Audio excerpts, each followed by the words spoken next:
TRS party auto కార్మికుల పైన మొసలి కన్నీరు గారుస్తా ఉంది. నిజంగా వాళ్ళు ప్రభుత్వం 10 సంవత్సరాలు ఉన్నప్పుడు ఆర్టీసీ కార్మికులకు తీసుకున్న సంక్షేమ కార్యాలయం అని ఉంటే చెప్పాలి. ఉదాహరణకు మెట్రో వస్తే ఇతరులపై ప్రభావం పడ్డదనో, మహిళలకు ఉచిత ప్రయాణం ఇస్తే ఆటోలపై ప్రభావం పడ్డదనే చెప్పేటువంటి ఆరోపణ తప్పు.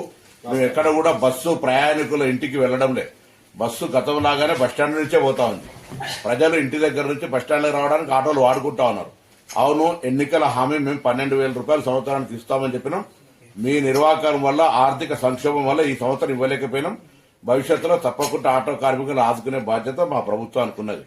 ఇటువంటి రాజకీయ క్రీడలు మీరు ఇలా ఒక రోజు కొరకు ఏదో ఆటో కార్మికులు వేసుకున్న డ్రెస్సులు వేసుకొని ఇతరత్ర ఏదో ఇటువంటి వేషాలు వేసేటువంటి ప్రయత్నం, నిన్న బేడీలు వేసుకొని ఇటువంటి చేయడం అనేటువంటిది పొలిటికల్ డ్రామా.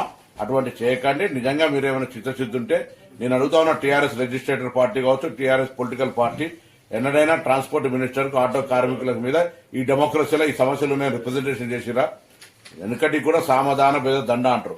అవేం లేకుండా మీరు కనీసం రిప్రజెంటేషన్ కూడా చేయకుండా మీరు అటుగా ప్రొటెస్ట్కి వెళ్లిపోతే మేము అనేక సందర్భాలు ఆటో కార్మికులతో సమావేశాలు పెట్టినాం. రండి, ఆటో ప్రతినిధులు తీసుకొని బరాబర్ డెమోక్రటిక్ మా ఆఫీసులో కూర్చొని మాట్లాడదాం. అంతేగాని ఇటువంటి వాళ్ళ పేరు మీద మీరు పొలిటికల్ ప్రోగ్రాం తీసుకునేటువంటి ప్రయత్నం చేస్తే ఇది మంచిది కాదు సమాజానికని మనం చేస్తాము.